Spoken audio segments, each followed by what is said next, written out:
Hello everyone, welcome to mathematical tangent. अगर आपने अभी तक इस चैनल को सब्सक्राइब नहीं किया है then please do subscribe the channel, क्योंकि इसी चैनल के थ्रू मैं आपकी 9th एंड 10th की मैथमेटिक्स को कवर करने वाली हूँ। सो क्लास 9th में हम चैप्टर सर्कल समझ रहे हैं और सर्कल की हम काफी वीडियोस कर चुके हैं। तो let us see what is in today's video. So yes, today's video on chapter 9, that is circles exercise 9.1 question number 1। इससे पहले हम थ्योरम समझ चुके हैं दो, अब हम इस क्वेश्चन को समझेंगे। चलिए भाई स्टार्ट करते हैं आज की video.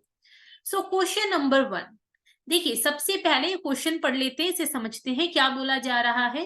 Recall that two circles are congruent if they have the same radii. Prove that equal chords of congruent circles subtend equal angles at their centers।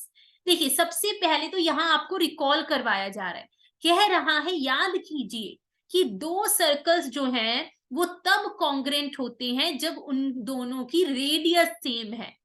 ठीक है भाई। और अब आपको प्रश्न दिया जा रहा है, पेपर में जरूरी नहीं ये लाइन आपको दी जाए, जरूरी क्या है ये लाइन नहीं दी जाएगी। यहाँ आपको हिंट, ये जो रिकॉल दिए जाते हैं पेपर में सीधा प्रश्न पूछा जाता है। ठीक है, इन्होंने हमें रिकॉल करवा दिया कि कॉन्ग्रेंट सर्कल्स वो होते हैं जिनकी रेडियस सेम होती है।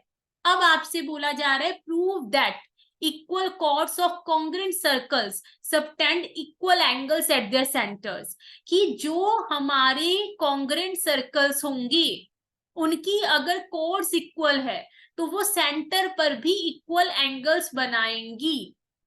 देखिए सबसे पहले तो दो सर्कल्स की बात हो रही है, तो हम यहाँ पर अपने दो सर्कल्स ले लेते हैं। अब दोनों कॉन्ग्रेंट है। अब हम यहाँ पर स्टार्ट करेंगे अपना प्रश्न। सबसे पहले इन दोनों का सेंटर कुछ कुछ मान लेते हैं। अब दो सर्कल्स हैं तो एक सर्कल का मैं सेंटर ए मान रही हूँ, और अदर आप कुछ भी ले सकते हैं, O, O dash, A B, X Y, कुछ भी। और दूसरे सर्कल का मैंने सेंटर मान लिया बी। अब यहाँ पर दो कॉर्ड्स की बात हो रही है, तो यहाँ हम अपनी दो कॉर्ड्स भी ड्रॉ कर लेते हैं फटाफट से, बिकॉज कोर्ड्स की बात हो रही है। ये जो प्रश्न है ये कोर्ड्स पर आधारित है, बेस्ड है। तो एक मैंने कॉर्ड ये बना ली और दूसरी मैं जो कॉर्ड है वो यहाँ बना लेती हूँ कुछ इस तरह से। अब इन दोनों कोर्ड्स के द्वारा दो एंगल्स बनाए जा रहे हैं, मतलब कहा जा रहा है ना कि प्रूव दैट ये जो कोर्ड्स एंगल बनाएंगी वो भी इक्वल होंगे। तो हम ले लेते हैं, पहले तो इस कोड के द्वारा इस तरह से एंगल बनाया जाएगा सेंटर पर। सेंटर वाले एंगल की ही यहाँ पर बात हो रही है तो हम सेंटर पर ही बनाएंगे। और ये जो दूसरी कॉर्ड है इसके द्वारा इस तरह से कुछ एंगल बना लेते हैं। हाँ जी भाई, तो ये हमने अपना डायग्राम प्रिपेयर कर लिया है। अब इन्हें नाम दे देते हैं, पहले तो कोड्स को कुछ कुछ नाम दे देते हैं। तो आइए भाई फटाफट से इन्हें नाम दे देते हैं। इसे मैं मान रही हूँ, इसे हम ले लेते हैं सी डी, और इस कोड को हम नाम दे देते हैं ई एफ। अब मैंने आपको पहले भी बताया है जो भी हमारे प्रूफ वाले क्वेश्चंस होते हैं उनमें सबसे पहले हमें गिवन टू प्रूव लिखना होता है। तो यहाँ हमें गिवन क्या है, और सर्कल्स में मैंने आपको बताया हमेशा सेंटर से स्टार्ट किया जाता है। तो two circles with centres A and B. दो सर्कल्स हैं जहां ए और बी सेंटर्स दिए गए हैं, वेयर, और हमें ये भी बोला गया है कि इनकी कोड्स जो है वो आपस में इक्वल है, वेयर कोड C D is equal to E F. ठीक है भाई। अच्छा, अब ये दोनों सर्कल्स कैसे हैं ये भी लिखिए, दोनों के दोनों जो है ये कॉन्ग्रेंट सर्कल्स है। तो यहां हम ये जरूर मेंशन करेंगे टू कॉन्ग्रेंट सर्कल्स। ठीक है भाई, ये इंपॉर्टेंट है यहाँ मेंशन करना, because they both are congruent. चलिए ठीक है, बस यही इंफॉर्मेशन इस क्वेश्चन में हमें दी गई है। अब यहाँ हमें प्रूव क्या करना है, यहाँ पर ये प्रूव करने को बोला जा रहा है कि ये दोनों सेंटर पर इक्वल एंगल बनाएंगे। इट मींस हमें ये जो एंगल है, एंगल सी ए डी, इस एंगल को इक्वल लेके आना है किसी भी तरह से एंगल ई बी एफ के।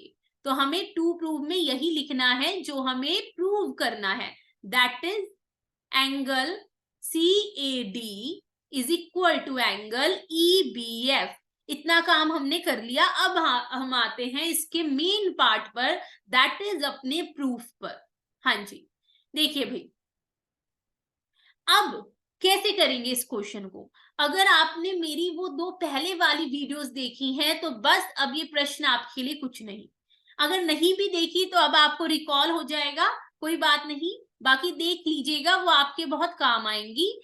यहां हम इन दोनों ट्राइंगल्स को कॉन्ग्रेंट करेंगे। एक बार ये दोनों ट्राइंगल्स कॉन्ग्रेंट हो गए तो CPCT से जो हमें चाहिए वो हमें बेसिकली मिल जाएगा। तो स्टार्ट करते हैं। In triangle ACD and triangle BEF।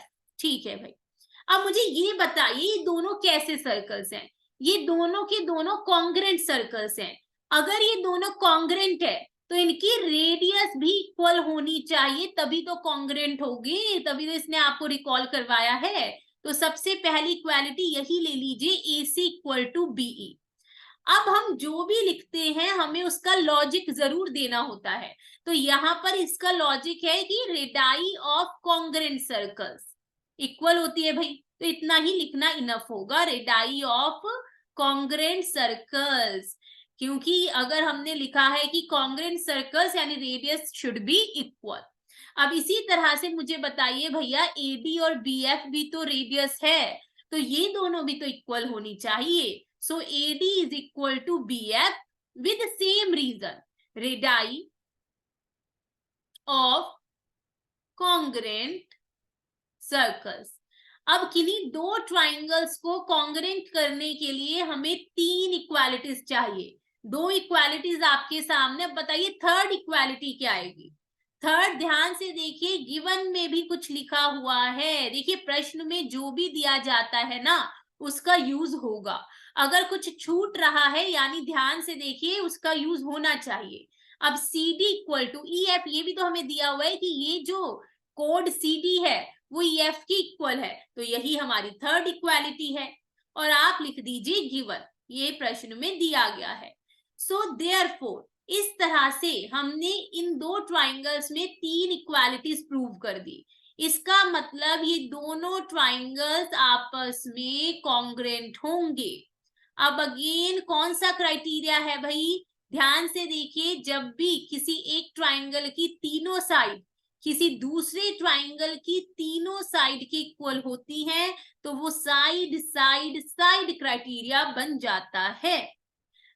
It implies angle CAD is equal to angle EBF। और जब एक बार दोनों ट्राइंगल्स कॉन्ग्रेंट हो गए तो उनके कॉरेस्पॉन्डिंग पार्ट्स भी इक्वल होंगे। तो CPCT, corresponding parts of congruent triangles, hence proved. तो यहाँ और कुछ नहीं, केवल और केवल कॉन्ग्रेंसी यूज हुई है। तो आई होप आपको ये प्रश्न अच्छे से समझ में आया होगा। So here we are done with question number 1। आगे बढ़ते हैं। आगे प्रश्न आपको आने वाली वीडियोस में मिलेंगे। Thank you so much. देखिए मैंने आपसे प्रॉमिस लिया है कि मैं यहाँ पर आपके हर चैप्टर को कंप्लीट करूंगी, तो आपकी भी ड्यूटी बनती है कि आप इस चैनल को लाइक शेयर एंड सब्सक्राइब करें, सपोर्ट करें, ताकि मुझे थोड़ा और मोटिवेशन मिले और मैं इसी तरह से आपके लिए वीडियोस लाती रहूं। हर चैप्टर कवर किया जाएगा। और कुछ बच्चों से मुझे कुछ कहना है, वो वीडियोस देखते हैं but they did not subscribe the channel, तो अगर आप सब्सक्राइब करेंगे तो मुझे अच्छा लगेगा। बाकी आपकी मर्जी। अगर आपको वीडियोस पसंद आ रही है, मेरा पढ़ाना पसंद आ रहा है, so please let me know. Thank you so much. मिलते हैं अगली वीडियो में।